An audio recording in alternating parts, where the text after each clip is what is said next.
আজ থেকে 47 বছর আগে মহান স্বাধীনতা যুদ্ধের ঘোষক বিএনপির প্রতিষ্ঠাতা চেয়ারম্যান বাংলাদেশের রাখাল রাজা বাংলার রাখাল রাজা জিয়াউর রহমান এই যুবদল প্রতিষ্ঠা করেছিলেন। তিনি চিন্তা করেছিলেন বাংলাদেশের এই যুব শক্তিকে একত্রিত করে দেশের কাজে লাগাতে হবে। তাই তিনি বাংলাদেশ জাতীয় যুবদল সৃষ্টি করেছিলেন সেই উদ্দেশ্যকে সামনে রেখে।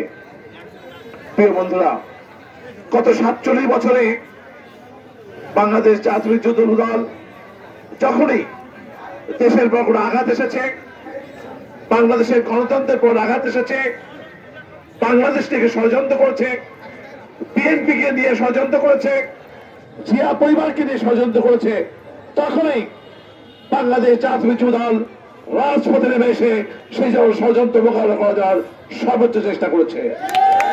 প্রিয় ভাইরা, এই সংগঠনটি এখন বাংলাদেশের সর্ববৃহৎ যুব সংগঠন। এমনকি বিএনপির মধ্যে যত অঙ্গ সংগঠন রয়েছে, শক্তির দিক থেকে সংখ্যার দিক থেকে বাংলাদেশ জাতীয় যুবদল সর্ববৃহৎ সংগঠন।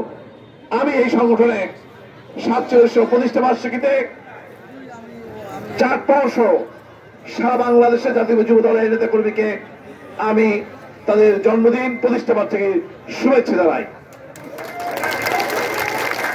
প্রিয় ভাইরা, আমি প্রত্যাশা করব আগামীতে যখনই এই চার প্রহরে বিএনপি দিকে ষড়যন্ত্র হবে, ধানের শেষে ষড়যন্ত্র হবে, জিয়া পরিবারের মধ্যে ষড়যন্ত্র হবে, তখনই চার প্রহর উপজেলা এবং পৌর যুবদল সেই ষড়যন্ত্র কঠোর হস্তে মোকাবেলা করবে ইনশাআল্লাহ।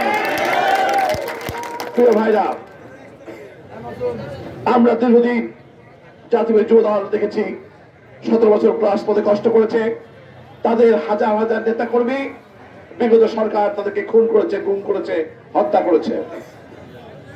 প্রিয় ভাইরা, অনেক রক্ত দিয়েছে যুবদল, কিন্তু আমাদের প্রাথমিক বিজয় হয়েছে শেখ হাসিনা যখন জেল ছেড়ে পালিয়েছে। এখন তো আমাদের চূড়ান্ত বিজয় হয়নি। এখনো প্রতিদিন নতুন নতুন ষড়যন্ত্র হচ্ছে যাতে বিএনপি ক্ষমতায় না যায়। সুতরাং আগামী ফেব্রুয়ারির যে নির্বাচন অনুষ্ঠিত হবে বাংলাদেশে, সেই নির্বাচন দিয়ে যুবদলকে সতর্ক থাকতে হবে। বিশেষ করে এই আসন সহ বাংলাদেশের প্রতিটা আসনে আমরা যুবদলের ভাইদের প্রতি উদ্যত আহ্বান জানাবো। আগামী ফেব্রুয়ারি পর্যন্ত সবার যে সকল দৈনন্দিন কাজ রয়েছে ফাঁকে ফাঁকে গত 17 বছর যেমন করে তোমরা কষ্ট করেছো, তার চেয়ে বেশি কষ্ট করে সবাই সতর্ক দৃষ্টি রেখে আগামী নির্বাচন, সেটি হলো সাধারণ নির্বাচন নয়, একটি নির্বাচন যুদ্ধে পরিণত হবে।